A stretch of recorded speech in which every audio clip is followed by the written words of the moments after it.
And so, it begins. Dark were the skies and chill was the wind as the land was covered in a veil of malice. Across the hill did ride a dread army of the night, cloaked in mist and fog, prepared to rain down death and destruction upon the land. And the people did crowd for a savior, a noble soul to save them from their impending demise. Just as it seemed all was lost, in strode a mighty hero, clad in shimmering metal from head to toe. Wielding a terrible broadsword, he did cleave his foes in two, smashing their ranks asunder with righteous fury. And when the day was done and the enemy strewn across the fields in pieces, the people did turn to the warrior and say, "We shall name this day in your honor. Speak unto us your wisdom." The warrior said one word that day: epic.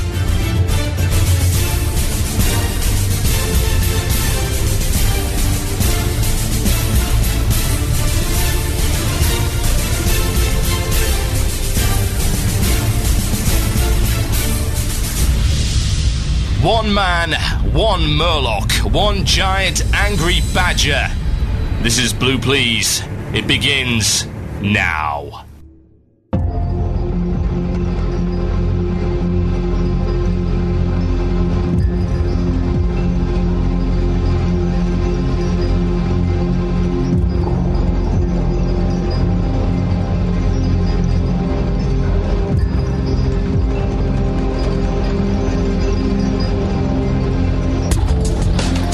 Yes, indeed, folks. Welcome to Blue Plz here on CynicalBrit.com with myself, TotalBiscuit. The date today is the 24th, 2010. For those of you who like the numbers, for those of you who don't like the numbers, perhaps a little bit confused by the numbers, such as the guy on my channel that said, TotalBiscuit, could you slow down the boss fights to normal speed so that I can see how long they take? When you play them at 200% speed, I don't know how long the boss fights take. At which point I turned around and told him about the wonders of multiplication. What are you teaching your children these days? Good lord, it makes me want to stab. I do mean stab, through the internet. If only there was some kind of internet knife that I could simultaneously stab about 5 million people with. It would be one big frickin' knife, I can tell you that for a fact. So dumb! So dumb!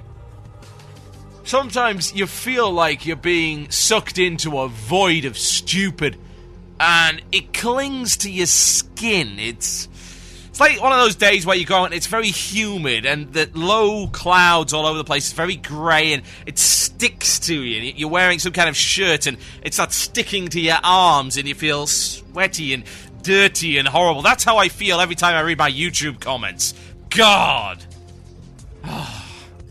People say, TotalBiscuit, stop being so mean to your YouTube commentators. And then TotalBiscuit says, stop being such a freaking idiot on my YouTube comments page. And then I wouldn't have to be mean, would I?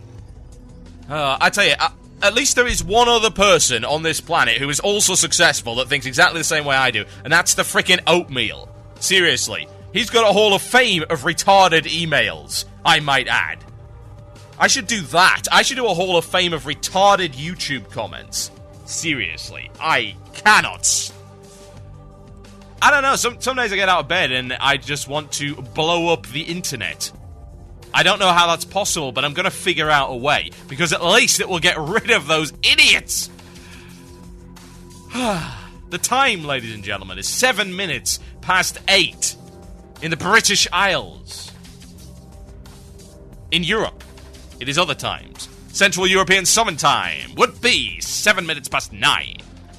7 minutes past 3 on the east coast of the US. 7 minutes past 12 on the west coast of the US. All that matters, however, is that Blue Plz is on the air and you are listening. For those listening live, the chat room is balked. Mega balked. Everything we try breaks. And I cannot figure out what exactly is causing that. It's all broken. Tiny Chat is broken. Like, completely broken. So it's like random people have just been banned for no reason. It's because it's broken. It goes out every 5 minutes. We can't do anything with it. You can get onto IRC if you are smart and use a proper client, because our on-site one is getting overloaded by people trying to connect. Use a proper IRC client. download MIRC. Go to irc.quakenet.org, hash or pound CynicalBrit. Alternatively, you can go to the actual website, quakenet.org, and just click the web chat button there. That works as well. Just do /join, hash CynicalBrit, or just put hash or pound CynicalBrit into the join thing. It's really easy. Sometimes I've heard that my listeners are capable of performing simple tasks and thinking for themselves, but I can never be 100% sure these days. Oh, it has been a hectic week. Heroics are on the servers. That will be the main topic of discussion today, folks. We'll be talking about heroics. I'll be also talking about normal modes and their purpose, as well as a statement that I read on a usually very smart forum.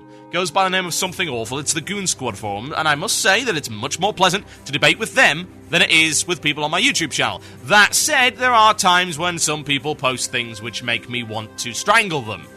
Like, for instance, the comment that mandatory wiping in any non-raid content is completely unacceptable.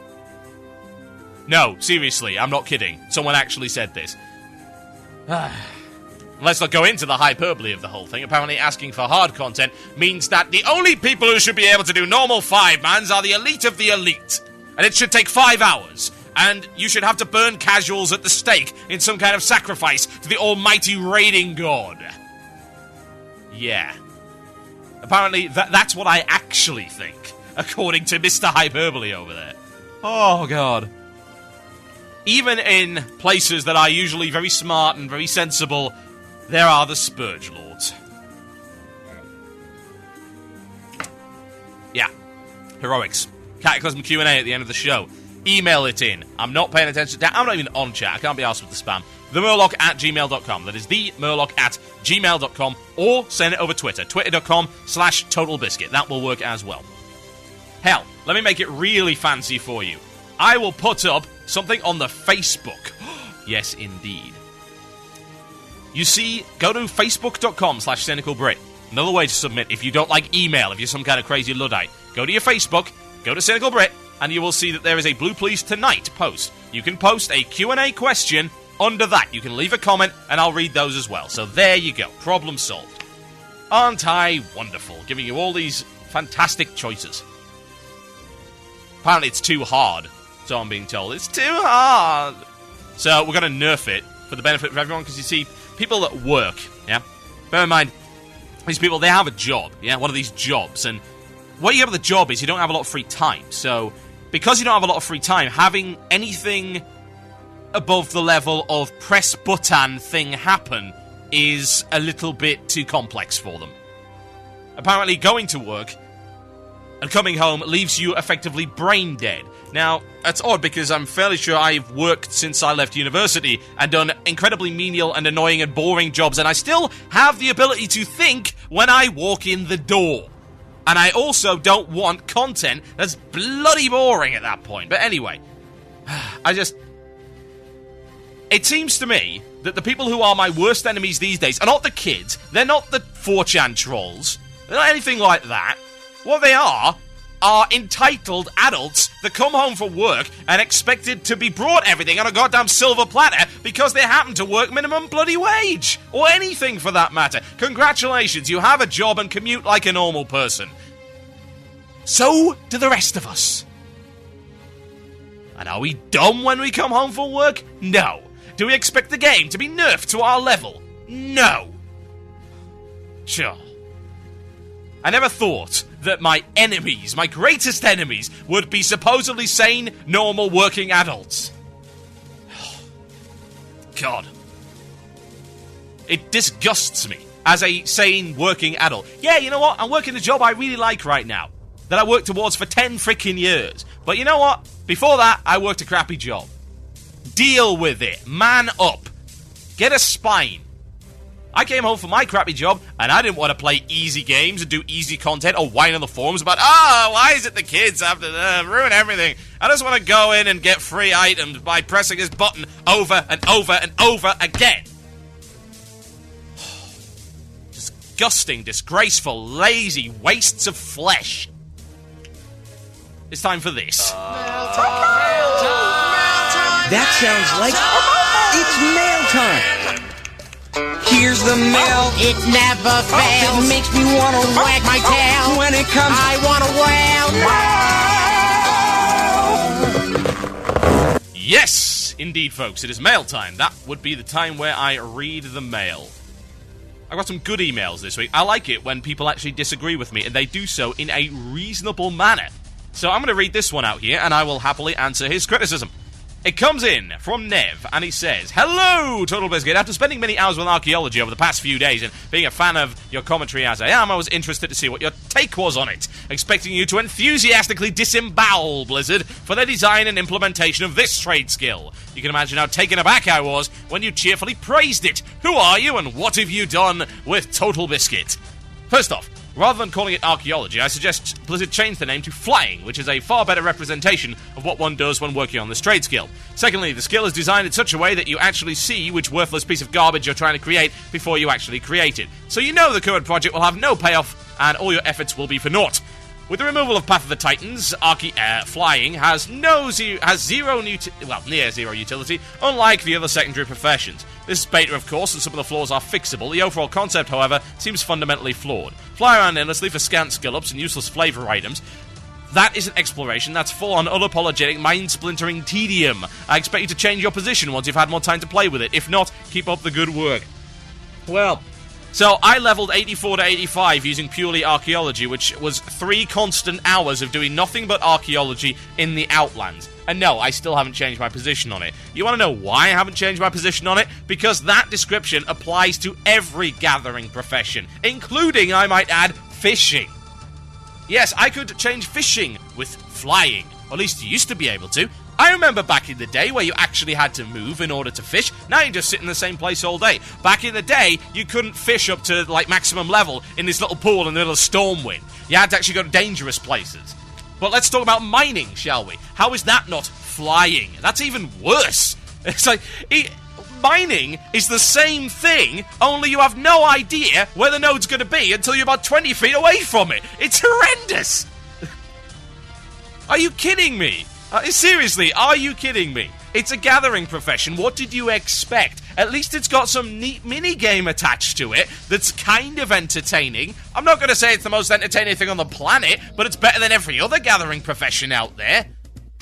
And what the hell did we got options for? Let's think about it for a second. Mining. That's exciting, isn't it? Run over to node, click button. That's too hard for the people who are working an everyday job, by the way, so I expect kind of Sonic style, if anything, that once you go within 20 yards of a node, it is automatically mined and put into your bank for you. Automatically. And then you will get a little mail from Blizzard that says, "Thank you for paying your subscription." That is what I actually expect to happen. Herbalism. Same thing. You have no idea where the stuff's going to be. It might be around, or it might have been already taken. You have no idea, because it respawns at random. So you have no idea if anything's around there, and if you stumble over a herb patch, congratulations, you get to click button. And then what? We have skinning, the wonderfully, definitely not in any way tedious skinning, whereby you kill something and click button. I see. Right, okay, so how exactly is Archaeology worse than these things? Now, I do understand the argument that, oh, it's next to useless. Except for the fact that the last group I was in, the guy was wielding Zinrock, which is currently the best sword in the game, and it's got from Archaeology. There are loads of cool things you can get from Archaeology, and yes, I know the stuff at the start is totally useless. Just like every other gathering profession. I mean, come on, really? That stuff is worthless. It is used solely for leveling up other professions, to make useless stuff that is never used by anybody. Crafting in general is fundamentally broken from the very start. It is totally freaking busted. I explained this last week. Archaeology is at least a breath of fresh air because it's more involved than every other gathering profession. Fishing, okay, is probably more involved than the other gathering professions aside from Archaeology. Because at least there you have to fish, note, thing move, click button. Yes, in that order. Mundo, go this way. Mundo, fish this. It's horrendous. Gathering professions suck. Archaeology's better than those things. It doesn't mean it's perfect, but it certainly doesn't mean the concept is fundamentally flawed. If anything, the concept is perfectly fine. Because, I mean, one of the main complaints you've got... Right, you've got two main complaints. One, fly around. Right, okay, that's every gathering profession ever. So it's a non-issue. It's a moot complaint because every other gathering profession is like that. Of course you've got to fly around. What the hell did you expect to happen? You're not going to dig in the same place over and over and over again and get stuff hand-delivered to you on a silver platter by a tiny, rare vole hired by Blizzard Entertainment specifically to appease you. It's not going to happen. It doesn't work that way. And the other complaint is, oh, well, the stuff is useless. And that's very easily changed. Honestly. Yeah, I know you've got to level a little bit in order to get to something good. I totally understand that. I think that the stuff that you get should be better early on, but that is fixable, and Blizzard have already said this system is really easy to expand and change. We can do anything with this. We can add loads of new items. We just keep plowing them in there, and they probably will, because it's going to be a pastime for a lot of people. It'll be a time sink for a lot of people. They will enjoy it. They will love it. Some people already do. I got a guy who's got up to 525 Archaeology on the server. I am not kidding. Evidently, he enjoyed it enough to do that, or he's some kind of crazy masochist. Yes, Mundo go that way. I don't know what to suggest, really, because I can't think of a way to make that better. Not in the current capacity of WoW, anyway. There are so many... You're going to have to overhaul the entire crafting system. And as much as I'd love to see that happen, it's not going to. Not at least until the next expansion. I hope that's something they consider, actually, because, like I said before, professions are weak frickin' sauce. They need fixing. They need to be better. That doesn't mean archaeology's bad. It's the best of a bad bunch, in my honest opinion. Compared to the rest of that nonsense. Yeah. Jesus. My name is TotalBiscuit. I have a headache. I am broken. So says Sonata Arctica. I'll be right back after this. Enjoy.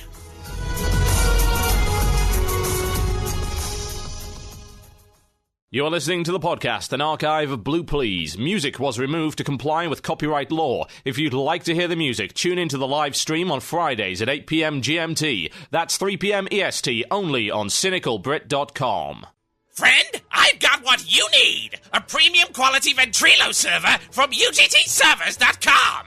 It's goblin engineering, you see. Not like those inferior gnome products, always backfiring. If you're short on cash, you can even share the cost of the server with Guild Deposit. Have those lazy guildies of yours pay their dues. You know, I could offer you this amazing electric cattle prod that'll really get them moving. UGTservers.com. Voice communication for your guild. Get yours today.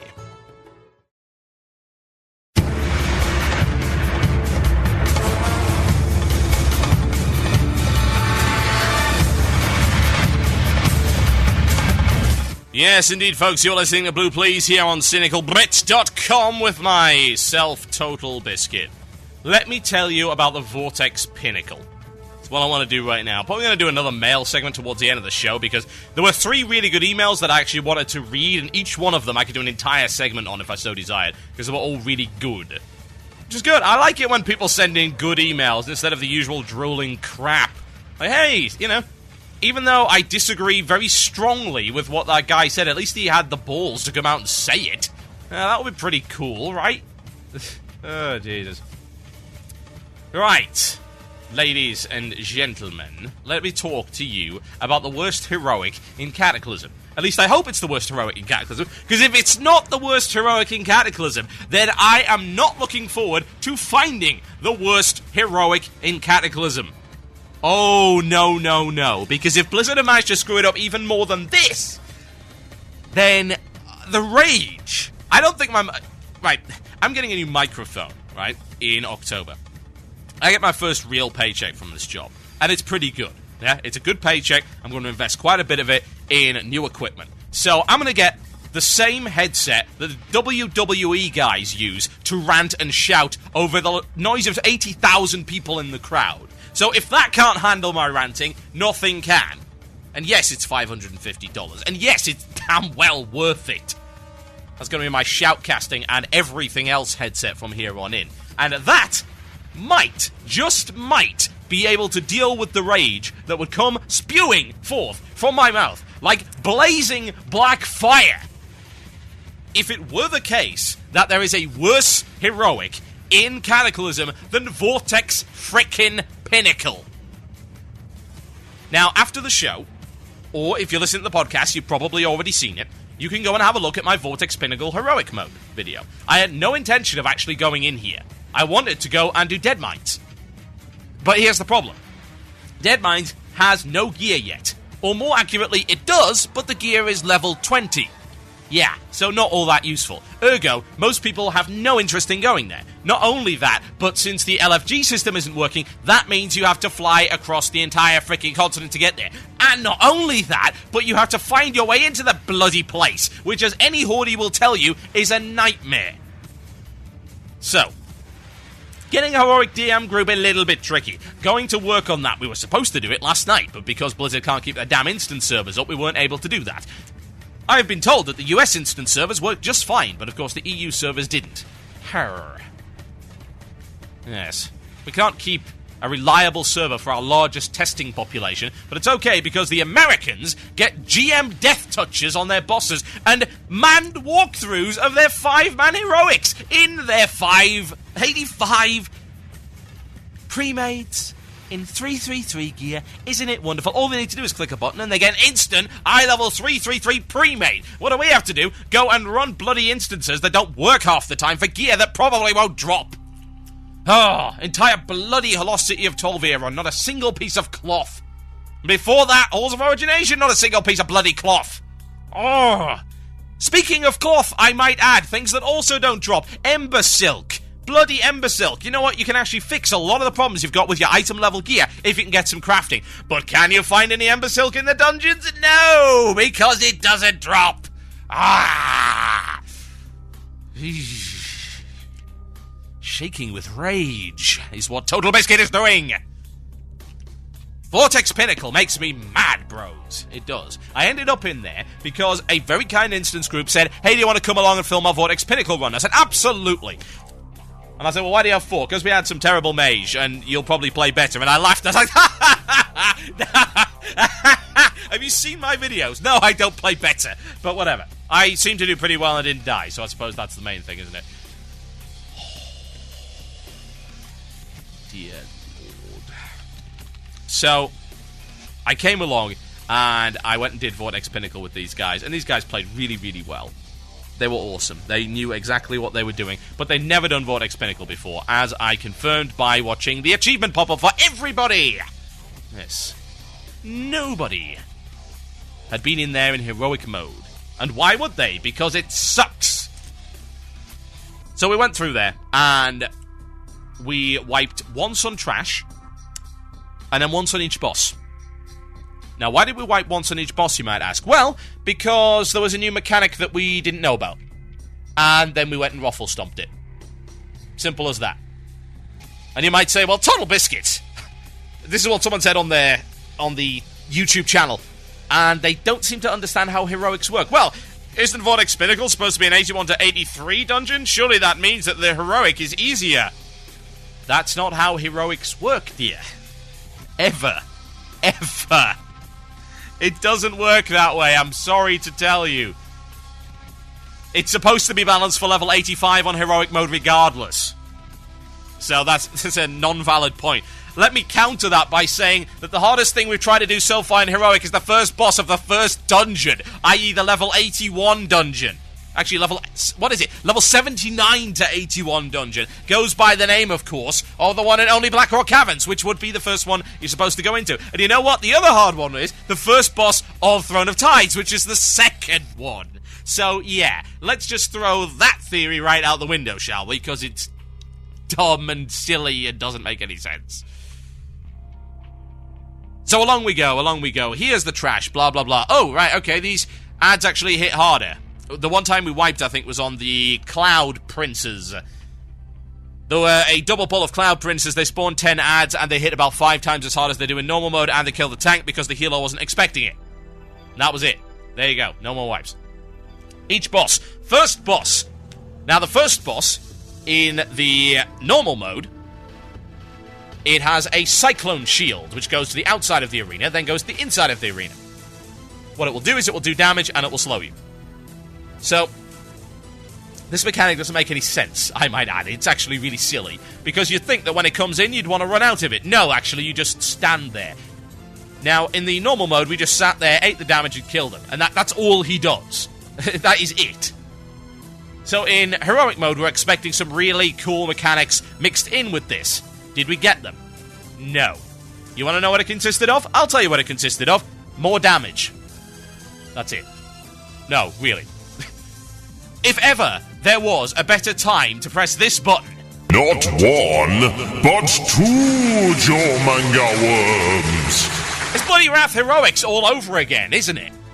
In this case. Now, before I go on, I've got to point out something. That this is the worst one that I've seen. A lot of the others seem to be really good. Yeah? BRC. Throne of Tides. Stonecore, to some degree. Like, it's kind of half and half. The first boss is rock hard. What else have we got? Grim Batol's apparently really good. Halls of Origination is supposed to be okay. Lost City of Tolvi is like meh. And SFK and DM are supposed to be rock hard. Like, really difficult and challenging and awesome. So, in reality, Vortex Pinnacle is actually an oddity so far, which does give me hope. But I've also got to say that I'm hoping Blizzard are listening, and I know they are, because they keep telling me that they are. They send me emails, I get emails from anonymous Blizzard guys. I also have seen that thread that said we listen to Blue Plz and many other fine WoW podcasts, posted on the US forums with Nethera, Blue confirmed. Please listen to this, please. Don't take this the wrong way, but you've created a terrible instance. Vortex Pinnacle is the worst instance in Cataclysm, both in normal and in Heroic mode. It's garbage. And that's annoying, because it's actually really good looking. It's like one of the best looking instances, but it's one of the worst to play, because it is so very, very dull. It's such a sad state of affairs, isn't it? So very, very sad. Now let's go on to the second boss. The second boss was the one that I had hope for in Heroic mode, because it already had a really neat mechanic. And that mechanic is called Upwind and Downwind. If you are Upwind from the boss, you get a massive speed buff, both in terms of attack speed, casting speed, and movement. If you are Downwind, you are slowed, both in terms of movement, attack speed, and casting speed. And it will change direction every now and again. And it's not just backwards and forwards either. It doesn't just have two different directions. It's a lot of different directions. You've got to note the way that the particle effects are blowing, and you've got to sort of orientate yourself in that regard. So you want to always be upwind from this thing. You don't want to be downwind. What he's also got is a breath, which is a frost breath, and will do an awful lot of damage to you. Here's the thing. The breath does loads more damage in Heroic mode. And honestly, this boss was actually okay, but it was still really boring. Because in Heroic mode, it does 3 times the damage. But here's the thing. That's still not a threat, because all you need to do to stop it from hitting multiple people is move and spread out. It's not really all that difficult. Okay, one person gets hit for a 60k hit. Your average HP for a non-tank in Cataclysm at level 85 in 333 gear is 80,000 hit points. So I get hit for 3/4 of my health. What else am I going to get hit by? Nothing. There is one more mechanic, and it's these little whirlwinds. And if you get hit by those, you take damage. But here's the thing. The whirlwinds won't kill you, even if you've just taken a 60k hit. It doesn't do enough damage. And the whirlwinds are really easy to avoid. They're so obvious, and they move really slowly. They crawl across the screen. It's like, I'm a whirlwind, and I'm crawling across the screen. I'm a 20 pints of lager. Kiss a kiss, love. Really, it is like some staggering, drunken hobo of a whirlwind. It is awful in every possible respect. And you can see them coming a mile away. Why would you ever be hit by them? We were not hit by any of those bloody things. So that fight is also for naught, because it can't kill you. It can't do it. The only time it killed us was when we all bunched up and all got hit by the breath, which was the first time that we did it, and we didn't realize that it was going to hit for so hard. And then it was like, oh guys, how do we fix it? Well, we could stand 5 feet to the right. Oh, awesome. Suddenly we DPS it down in 1 minute 40. 1 minute 40. It's disgraceful. That's not a boss. The trash takes longer than that. Ugh. I'm not just talking about length either. I mean, Length is fine and all, as many people will say, but it's the substance that matters. It's the depth, it's the girth of the content, yes. And there isn't any. It's shallow, it's pointless, it is impotent. And yes, I'm making penis analogies. You're going to have to get over that fact, because, yes, the encounter is impotent. It is declawed, it can't kill you, ergo, it's impotent. It is incapable of doing anything to you. That's not what heroic content's supposed to be. And let's talk about the final boss, shall we? The final boss, you would think, would have plenty of new tricks up his sleeve. He doesn't. He does the same thing that he did, plus one mechanic. So he's got his chain lightning, like he did before, which is fairly easy to heal. It will hit you at maximum for 25,000. Meh. Okay? Whatever. So just over a quarter of your HP. That's it. And he's not going to cast anything else on you, so who cares? He's got a static cling, which is his new ability. That'll lock you to the floor. It locked me to the floor for 6 seconds. I actually discovered something. Yes, unbelievably, the troll racial is actually useful for something now. It actually reduces the time of static cling to 6 seconds as opposed to 8. And he'll static cling you, then he'll draw this static field, this grounding field that you have to walk into in order to avoid the uber death ray that will kill everybody. And that's cool, that's an insta-kill mechanic, that's good, but the thing is, it was an insta-kill mechanic anyway. Even in normal mode, it was going to kill you. But we died once because we didn't realize that it was going to be so far away from the field. So what did we do? We moved 5 steps forward, where it was closer. Then suddenly, oh look, the static cling's worn off, we can run over here. But that's not all. The static cling can be dispelled. So you don't even have to worry about that. All you need to do is click the dispel button, and every healer now has a dispel mechanic. Gone, gone, gone, there we go. Okay, run into the static field, laugh at the boss as he does nothing. That's the final boss of a supposed heroic dungeon, Blizzard, is it? That's easier than Wrath. How is that even possible? Are you 7 different shades of stupid? Oh. Who made that fight? Who is responsible for Vortex Pinnacle? Own up! Because it's hardly your finest hour, is it? It's so bloody bad. Please, fix it. You've got this wonderful, pretty instance on one of the best-looking areas in the entire game, the sky wall. It's got great music. The graphics are fantastic. It's got a wonderful aesthetic, and it's so boring. Please fix it, Blizzard, please. I do not want to go through that dungeon again. It's like a 30-minute run. I can't be bothered. I don't want to do a 30-minute run in something that's so incredibly boring. Why would I ever want to do that? It's, again, Wrath all over. And because Blizzard insists, for no reason, in putting badges into 5-mans again, and no doubt we'll have those ridiculous daily quests which allow you to get the conquest badges again, just because they insist on allowing that to happen, you are going to be forced to go back into these bloody heroics. And I can tell you this, they had better not suck, because I hate doing content that is awful.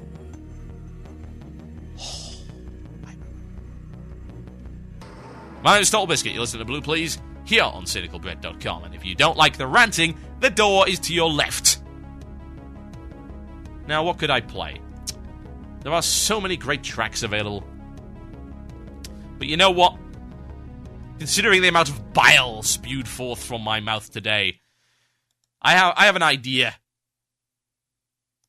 It's from Children of Bodom. It's called Hatecrew Deathroll. Enjoy. You're listening to the podcast, an archive of Blue Plz. Music was removed to comply with copyright law. If you'd like to hear the music, tune into the live stream on Fridays at 8 p.m. GMT. That's 3 p.m. EST, only on cynicalbrit.com. Children of Bodom with Vortex Pinnacle Face Roll. Wait a second.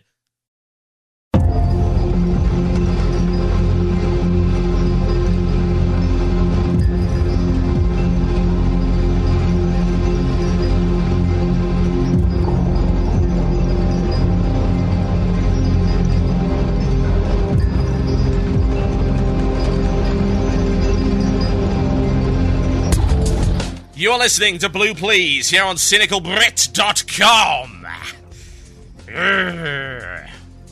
I'm a ragey man tonight. You're just going to have to deal with it. I'll do one more segment, and then I'm going to read some more emails, because like I said, they're really good emails, really good topics.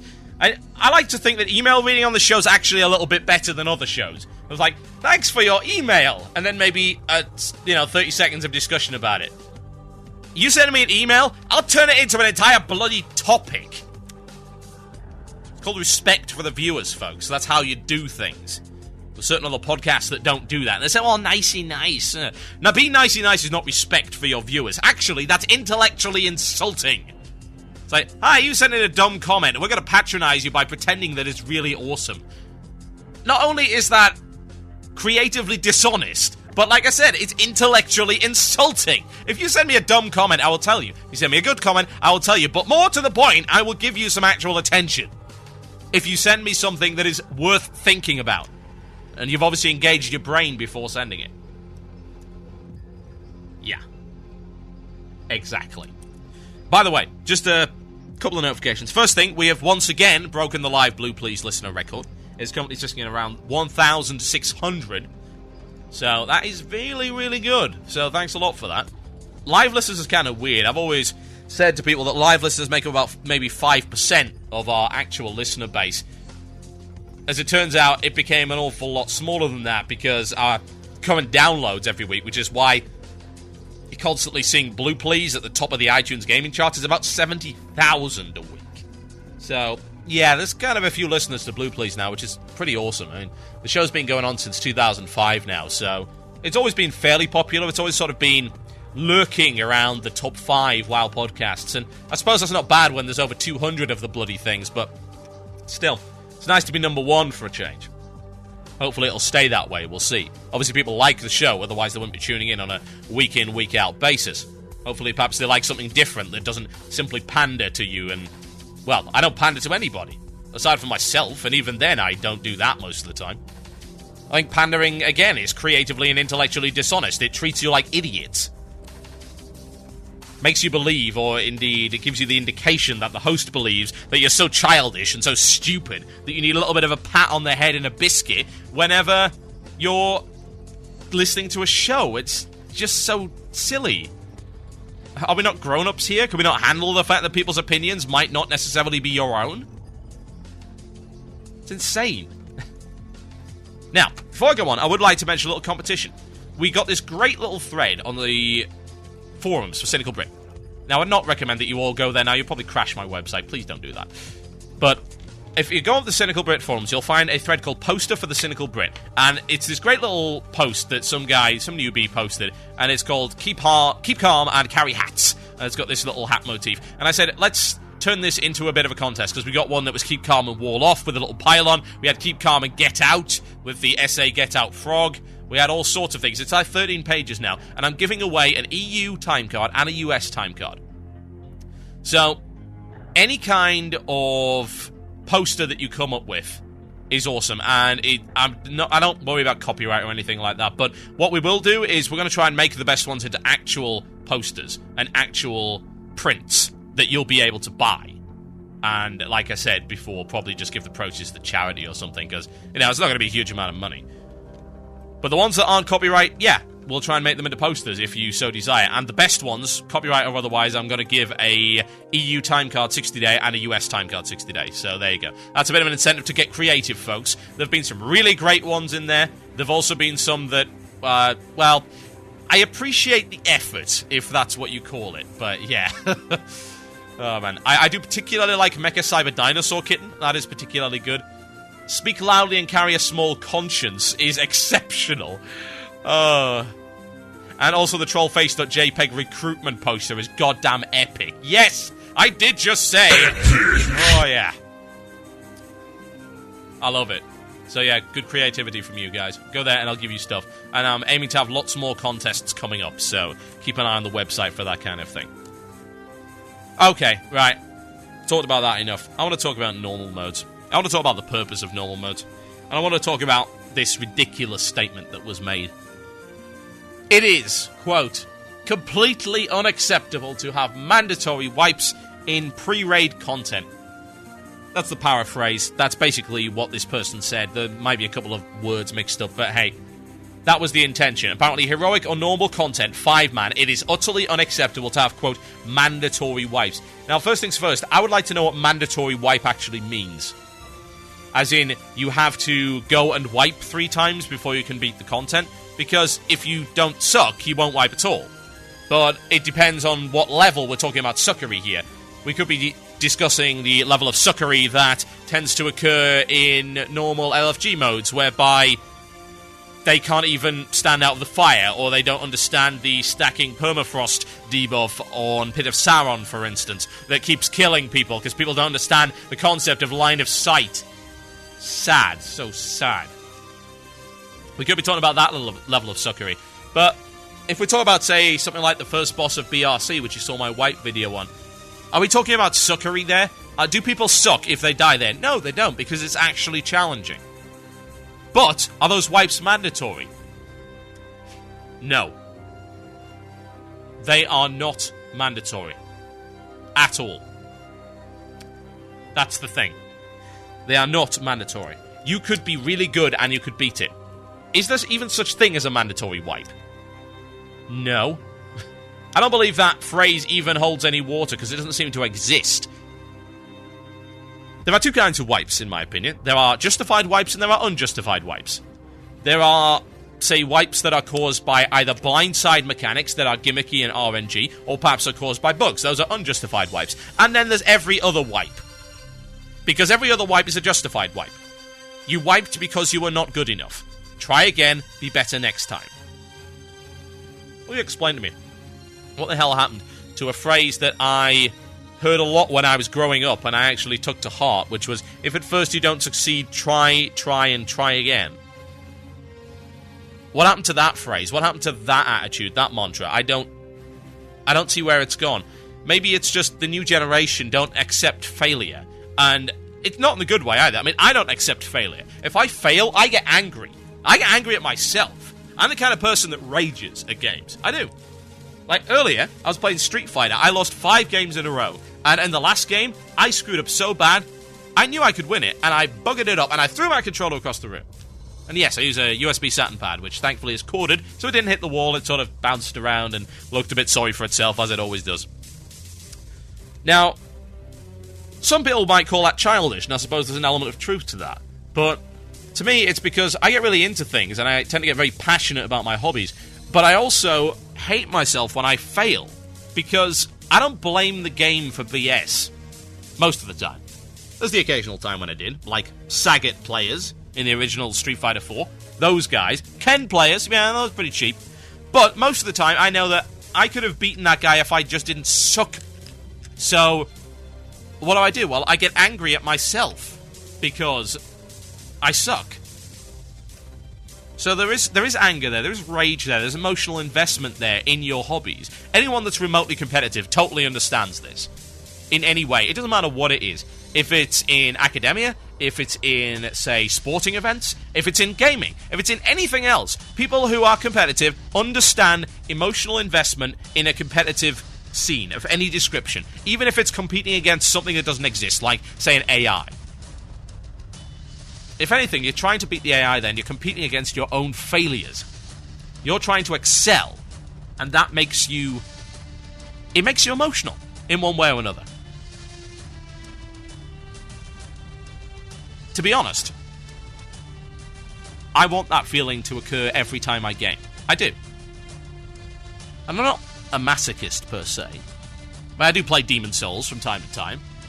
I think I've broken at least one controller on that game. That game is rage-worthy at times, but it's extremely good. But I always want a challenge, so that I feel... not only do I feel annoyed if I lose, but I also feel very, very... well, I wouldn't say smug, but accomplished if I win. Now, these are what real achievements are, when you beat something that's actually hard. That's why challenge should always be there. What's the point in a game that you can't lose? I would point to the evidence of a terrible game that you cannot lose by the name of Prince of Persia 2008. That was terrible. That game didn't allow you to die. You could not die. You could not fail in that game. It was impossible. And that and many other reasons made that game terrible, but hey. Since when did the failure state become unacceptable? When did that happen? It's weird as well, isn't it? Because that's actually not the case in most modern games. Most modern games are happy to kill you off. They're happy to say, you weren't good enough. Try again, son. It's called continue. Pick yourself up, dust yourself down, and get right back on with the task at hand. That's how you do it. That's how you learn. That's how you get better. That's how you always challenge yourself. And yet some people have this idea that that's unacceptable because, what, they work 40 hours a week? Big deal. Like I said, done that since I left uni when I was 21. Was working before that as well.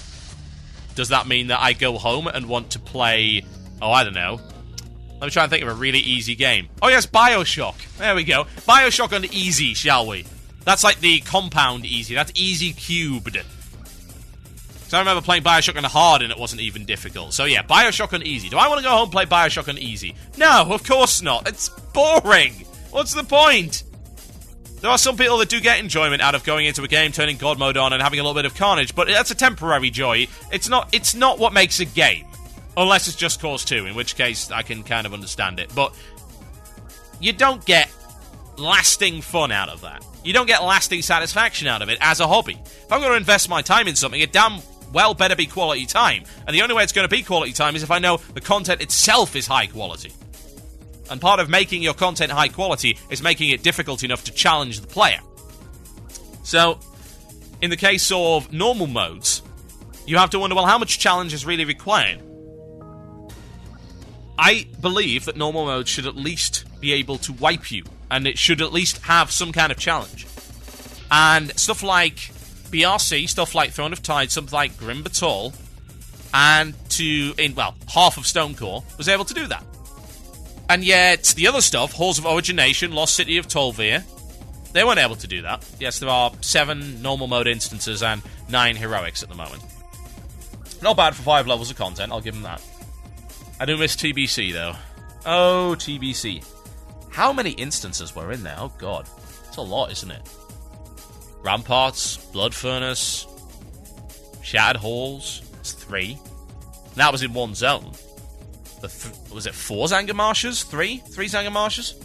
Yeah, because there was a raid on there as well. So, yeah, it was 3 normals and a raid, then 3 normals and a raid. So that's 6 normals. Then Mechanar, Botanica, Alcatraz, or whatever it was. Heroic. Was it Alcatraz? I'm sure it wasn't. But whatever. 3 there, plus a raid as well. And then you've got the Alkandun ones. So that's another 3. Or was it 2? Yeah, it's 2.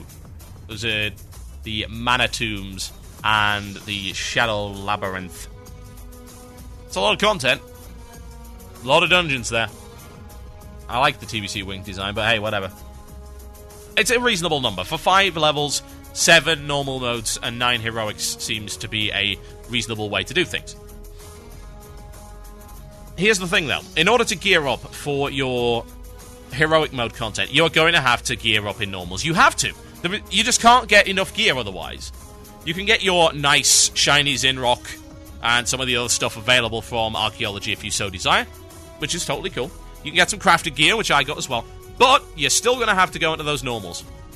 Because there are quests in there that reward item level 333, and the drops are item level 333. I'm talking about the level 85 content, of course, which is Grim Batol, Halls of Origination, Lost City of Tolvir. Those are your... Yeah, that would be correct. Those are your 3 85 normal modes. You're going to have to do those multiple times, and every one of those, except for Grim Batol, isn't good. It is boring, it is dull. Any content that I have to go through more than once has got to keep me awake.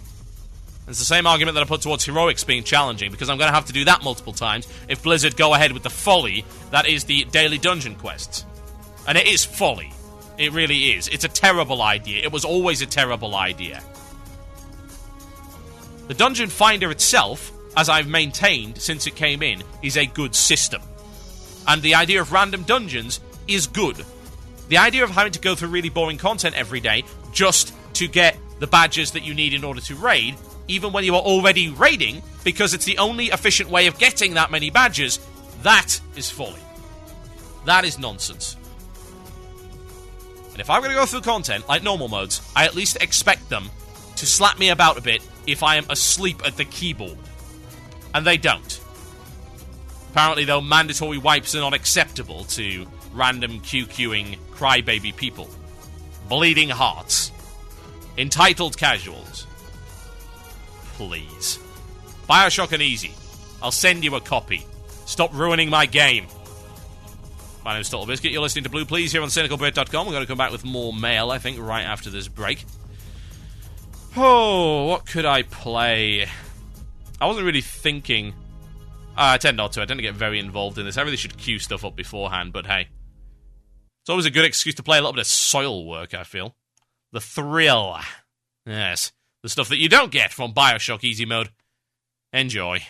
You are listening to the podcast, an archive of Blue Plz. Music was removed to comply with copyright law. If you'd like to hear the music, tune into the live stream on Fridays at 8 p.m. GMT. That's 3 p.m. EST, only on CynicalBrit.com.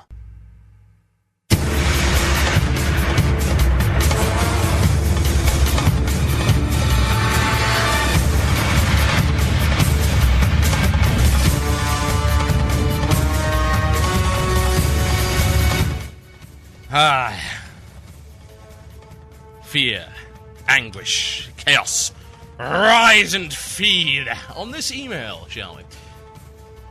Oh, that's an interesting Q&A. By the way, you can still send in Q&As. We've got a little bit of time left. I'm going to do this email, then I'm going to do Cataclysm Q&A, then I'm going to end the show. Sounds like a reasonable plan to me. I'm going to go back to playing Civilization 5. I haven't really got to game much this week. But I'm probably going to do another Heroic. I'm going to try Heroic Dead Mines. We'll see if we can get it, because there are no good videos out of that yet. Yes, there are no good videos out of that yet. Some people rush them out, and I hate it when people do that. And it's not just because I'm like, oh god, they got it out before me, big deal. It's because they're shortchanging their goddamn viewers. I watched this video from some channel, I'm not going to name names, that are supposedly, very professional about things. And I could barely see what was going on. For one thing, it was badly encoded. Two, it didn't even have the right aspect ratio. It had garbage commentary that was evidently done over vent or whatever. You couldn't even hear it. No editing to speak of. It's like, oh god, man. Can we not have some standards? YouTube deserves a better class of troll. And I'm going to give it to them.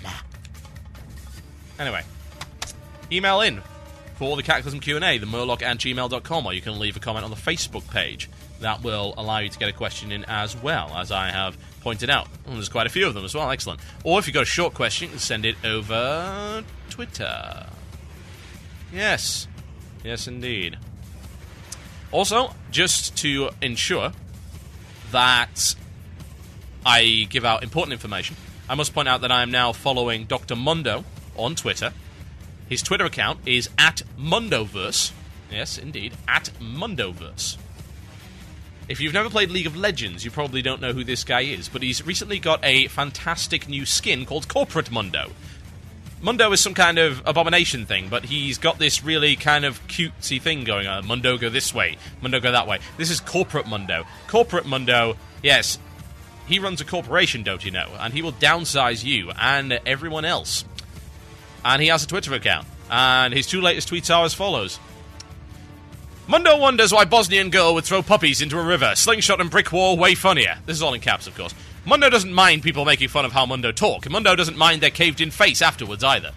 Mundo is amazing. We likes the Dr. Mundo. We loves the Dr. Mundo. So go follow Mundoverse.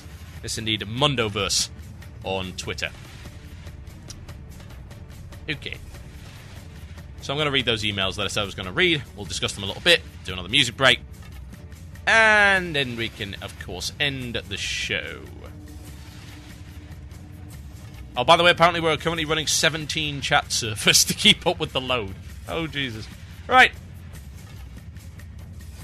Let's have a look at this email, then. Because I liked it. And it's actually kind of relevant to what I was discussing. Where did I put it? There we go. There we go. How hard is hard? It's from Bryant Grease. Or Grave Silence. He's on the Scryers server. And he says this. Good morning. No. First of all, I appreciate your videos and feedback. Certainly keeps me entertained in the build-up to Cataclysm. My question is this. If they tune the raiding experience appropriately, and keeping in mind there will be both regular and heroic versions, What percentage of the wild population would you expect to conquer the initial rounds of raids on normal mode? Or the last set, Deathwing, which one presumes? One potential answer is anyone who wants to raid and is willing to develop the skills and put in the time to become a good raider should be able to raid. Yes. That's the correct answer. If they aren't willing to put in that time learning their class and learning basic raid skills, then they really don't want to raid. Also a good point. Fair enough, but what percentage of WoW's population would be willing to put in time to conquer appropriately difficult raids in your estimation? It's such a difficult call to make, isn't it? Because there have been arguments. Blizzard has argued that Wrath was a success in terms of raiding, because it got more people into raiding. Yeah, because it just turned raids into glorified 5-mans that you didn't have to pay attention to. It's of course got more people in there. It's the same argument where you made arenas in TBC the go-to place to get really easy gear by doing nothing at all. You could lose 10 games a week and get gear that was better than raid gear. And you know what? People went there too. Did you claim arenas were a success in TBC on that basis? I certainly hope not, because they weren't. People were not going there because they enjoyed it. They were going there because that was the place to get gear, and they wanted some kind of fulfillment in their WoW playtime. And how do you fulfill yourself? A lot of people, and I'm not going to blame them for this because I feel this way as well. Admittedly, my desire for epics is tied in to the desire to have to work for them in order for them to actually be worth anything in my estimation. But, yeah, a lot of people prioritize getting the best gear. Getting the best gear is a nice means to an end. So they're going to take whatever's available. It's the same reason that I do the daily heroics, or at least I used to when I used to play. I don't play anymore. By the way, if you see any TotalBiscuit, Total Halibut, or Cynical Brit on live servers, both US and EU, or on the PTR, it is a fake. Because I don't play on any of those. Faker's gonna fake, folks. That's just the way of it. Now, what percentage? If they were forced to get better, a reasonable percentage. I do not believe that in order to enjoy World of Warcraft, you have to see everything within it. Just as I have games on my shelf that I have not beaten, I do not feel ripped off by that. And for God's sake, I haven't beaten Demon Souls yet. I've beaten maybe a quarter of the levels of Demon Souls. Do I feel ripped off by Demon Souls? No! What about all these other games that I haven't beaten? I mean, hell, let's just have a look at my PS3 pile. 50 Cent, Blood on the Sand. I've only beaten half that game. Do I feel ripped off by 50 Cent, Blood on the Sand? Actually, no, and you should probably play it, because it's freaking hilarious. What else have I got? What's on my PC? There we go. Ninja Gaiden Sigma. Let's see, how many levels have I beaten in that? 2. Do I feel ripped off by Ninja Gaiden Sigma? No. What else have I got? Valkyria Chronicles. I have put 35 hours into that game, and it's about 80. I have not beaten half the game yet. Do I feel ripped off by that game? No. And all these other games that I have not beaten. Do I feel ripped off by any of them? No, I do not. Why? Because in order to get the full value out of your play experience, you don't have to play and see everything within the game. There are a lot of people that are completionists, but there are many more that are not. You can just see the stats. With most games, most people don't finish them, with the exception of, like, a 2.5-hour game like Modern Warfare 2. How could you fail to finish that game? So bloody short. You don't need to beat the entire game to get a good enough amount of enjoyment out of it to justify the amount of money you've paid. As to how many people would be willing to put in the effort, well, here's the thing. With WoW, you're paying a monthly subscription, so at some point you're going to come around to the fact that you really want to do more than just doing daily quests. And you might actually be forced to raise the bar. Blizzard, I think, sorely underestimates their ability to socially engineer the entire goddamn player base in one foul swoop. They can do it, and they have done it. Wrath is a prime example of them socially engineering the player base over the course of 2 years to be worse. Because they provided them with bad content. So what exactly did you expect to happen? And just look at the difference. I would actually like to see this now, because the problem is you can't really, can you? Because it's infuriating. Because they put all those buffs for you in Icecrown Citadel, it is impossible, and I do mean impossible, to determine just how many people played normal and just how many people played heroic, because they buffed it to ludicrous levels and now everyone can just blitz their way through it. But if I recall correctly, back around the time when it wasn't buffed, i.e. for maybe the first 8 months of the bloody dungeon. Nah, 6 months would be about accurate. I think, it came in November? So, that instance has been around for 10 months. That's been the peak of the raid content for 10 months, with the exception of that one boss gimmick, Hallion. The vast majority of people didn't get to hard mode. But here's the thing. If that was all they had to do, would they do that? Yeah.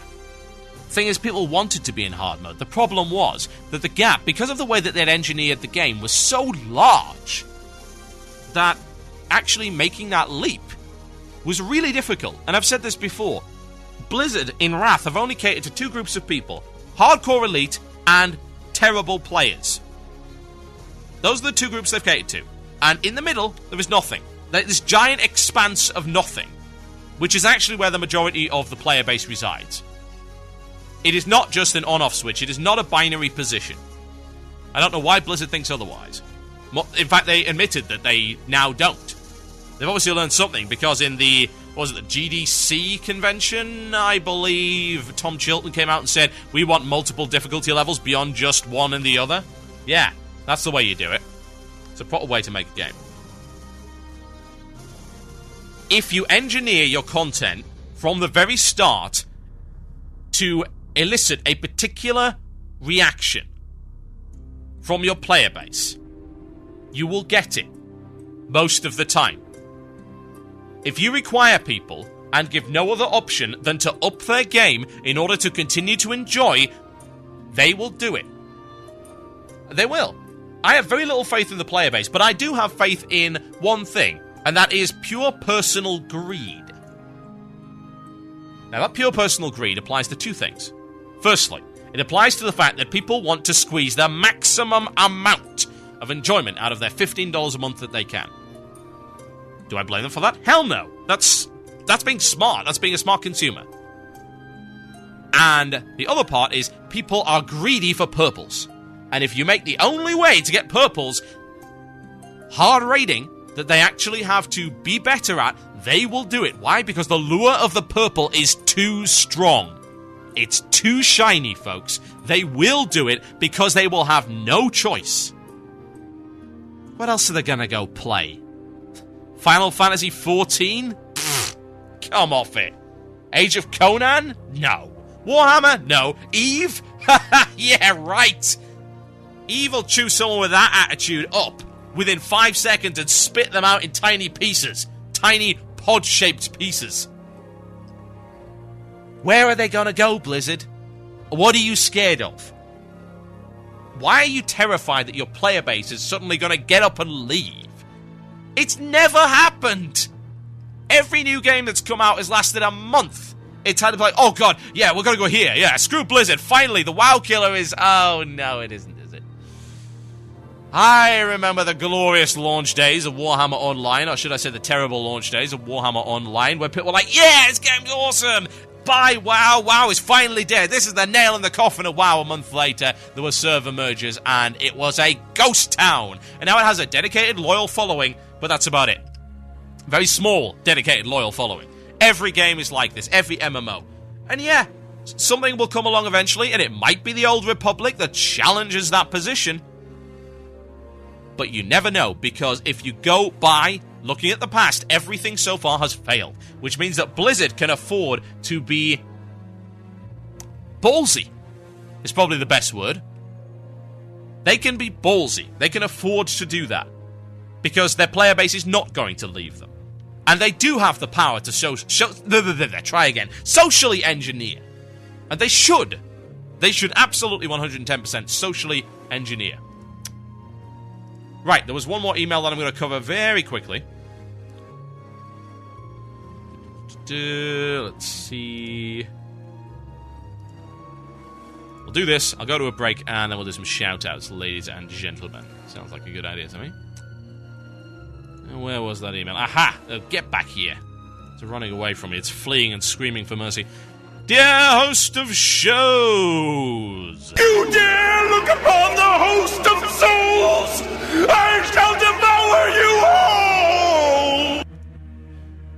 Out of all the heroic dungeons in Wrath of the Lich King, the good, the bad, and the utterly terrible, which is your personal favourite, or at least, which is the one you felt sucked the least? I personally like the Pit of Sauron. I really liked the... what the hell was it? It was, oddly enough, the one that had the Host of Souls in it. What was it? Christ. The Forge of Souls. Yes! Forge of Souls. Pit of Sauron was pretty cool as well, but... it's an unfair comparison, though, because those were actually really good, and I did an entire show on how good those dungeons were. They were really well designed. How about we talk about the best one, the best Wrath of the Lich King dungeon that is not, in fact, one of the final 3 that were brought in much later? Which one sucked the least? Nexus was pretty good. Culling of Stratton wasn't. That was terrible. Violet Hold certainly wasn't. That was awful. Utgard Keep sucked. Utgard Pinnacle was alright. That's not terrible. Halls of Stone sucked. Halls of Iron, Air was alright. I think probably the Nexus, honestly. It was just cool. There were a lot of really interesting bosses in there, and the mechanics on the final boss. Just think about that for a second, and just think about, compared to the Vortex Pinnacle, how much better the mechanics on the final boss of the Nexus are to that. Yeah, that's what I'm talking about. The Nexus is my final answer to that. Big fan of the Nexus. My name is TotalBiscuit, and you are listening to Blue Plz here on CynicalBrit.com. Cataclysm Q&A coming up right after this break, I think. And in the meantime, I'm going to play some fantastic music. What kind of fantastic music shall I play, you might ask? Huh? Oh, I can think of a few things. I'm thinking a bit of Gamma Ray. Oh, yes. Good old-fashioned power metal cheese. I'll be right back after this, folks. Enjoy. You're listening to the podcast, an archive of Blue Plz. Music was removed to comply with copyright law. If you'd like to hear the music, tune into the live stream on Fridays at 8 p.m. GMT. That's 3 p.m. EST, only on CynicalBrit.com.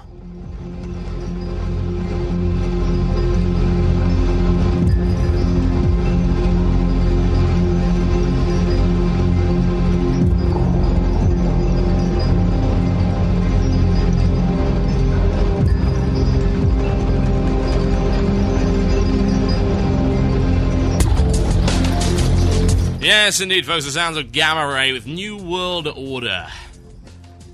Cataclysm Q&A time, as requested. I'm going to start off with the stuff that's been left on the Facebook. Sounds like a good idea, because there is a crap ton of stuff on the Facebook. That's a lot of things. Alright, okay, let's go. Okay, right, starting it off. What do you think about HP and mana scaling in Cataclysm? I'll tell you one thing.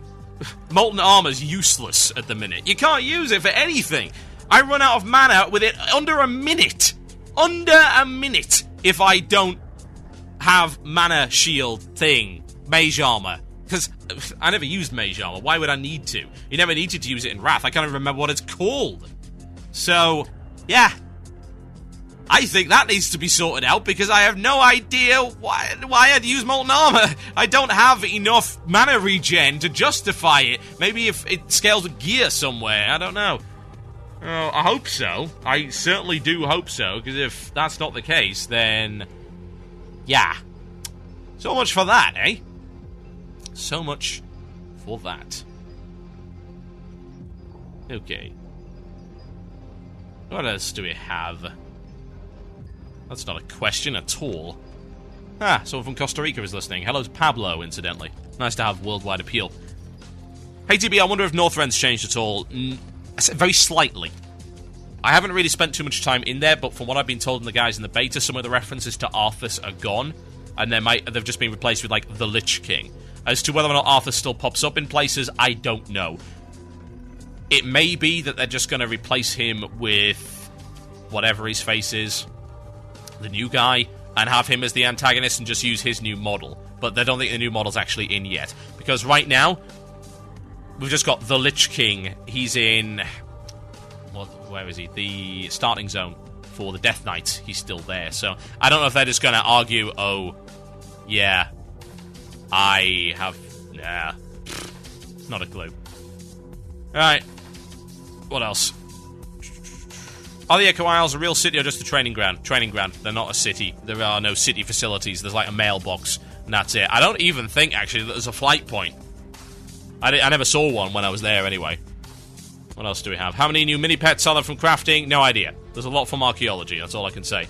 Not all the crafting stuff is fully implemented yet.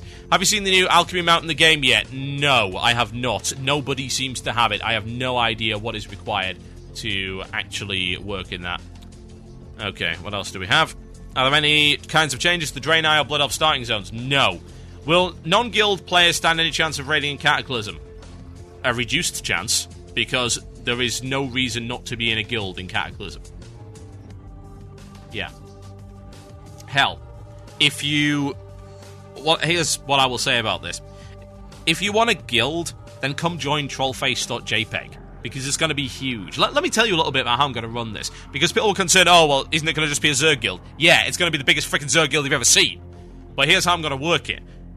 Everyone is welcome as long as they're a troll, but it will be split down into divisions. So, like, my raiding division, I will probably be raiding 10-mans. I might raid 25, but I'll probably just raid 10. I haven't come to a decision on that yet. Because I kind of like 10-man, it was pretty neat. So I might just have a 10-man raid division with 12 people in it, and it's like, I raid with these guys. We have our own separate Suicide King system, we have our own channel, and that's it. I'm still part of the guild, but I'm a subdivision of the guild. So we might have other 10-man groups that are regulars, and they're also part of the guild. So it's like 10-man division 2, 3, 4, 5, 6, 7, etc. They have their regular things, and each one of them's going to have a leader. It's going to have a captain, an officer that's going to manage that particular little shard of the guild. And we'll also have the PvPers, we'll have the 25-man raiders, we'll have the casual guys, we'll have the leveling guys. You can all be in one big guild. There's no harm in it. Actually, Cataclysm's encouraging large guilds with the whole way that guild achievements work. So, yeah, it's going to be a huge guild. Come join it. There are no requirements other than you being a troll and not being a freaking retard. I probably won't raid with you, ever. Because I'll raid with my guys. The guys that I want to raid with. And you can raid with other guys. There'll be plenty of stuff available. So, join a guild. Really, the concept of guilds being elitist and really hard to join is a lie. It's a bit of garbage revisionism. There's lots of revisionism going on at the moment. We've got a couple of... Well, I say a couple, there's more than that. A lot of idiot revisionists that are trying to pretend that Wrath Heroics were just as hard at the launch of Wrath as, say, the first boss in Heroic BRC. And they were wrong. Totally, completely, utterly wrong. That's revisionist history, ladies and gentlemen. They're trying to rewrite it to push their entitled casual agenda, and I'm not having it. I'm not standing up for that. I remember that. I did them in the beta.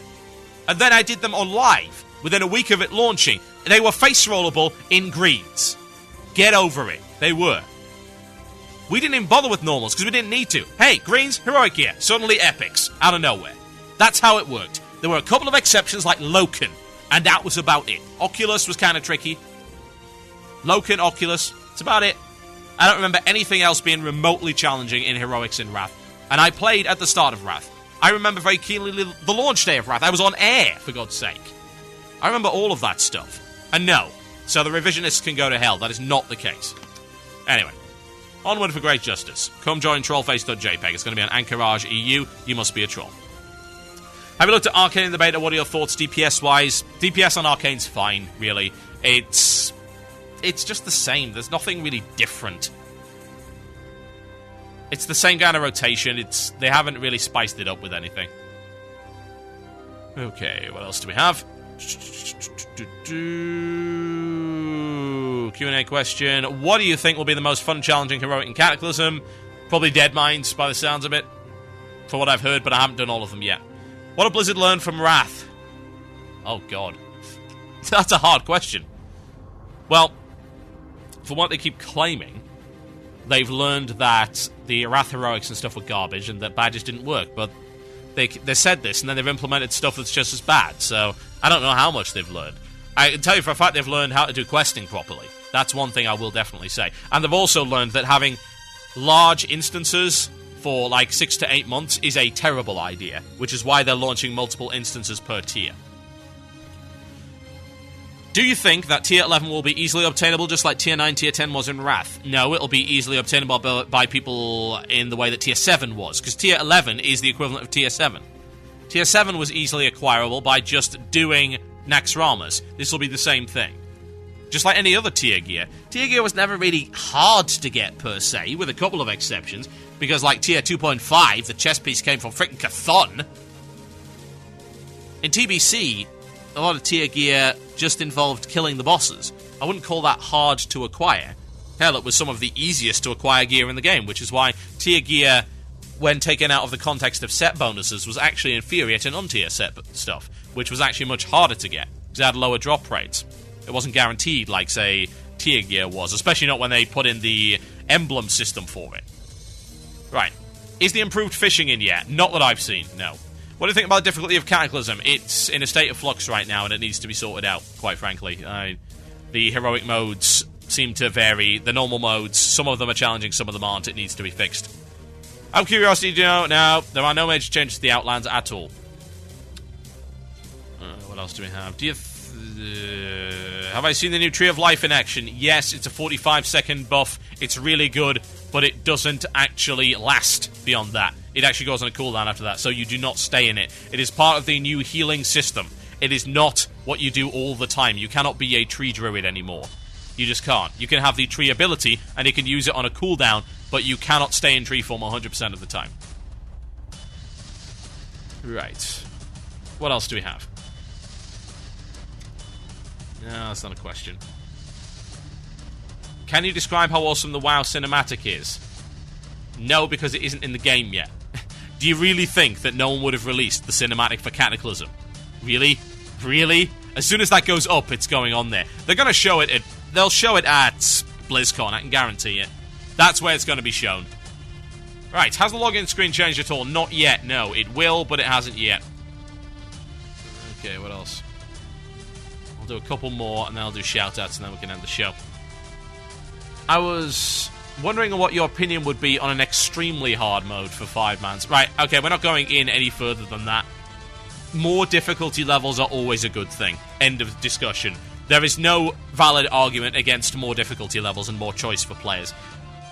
Hell, if there were an easy mode, a normal mode, a hard mode, and a brutal mode, I think I'd probably stop complaining as much.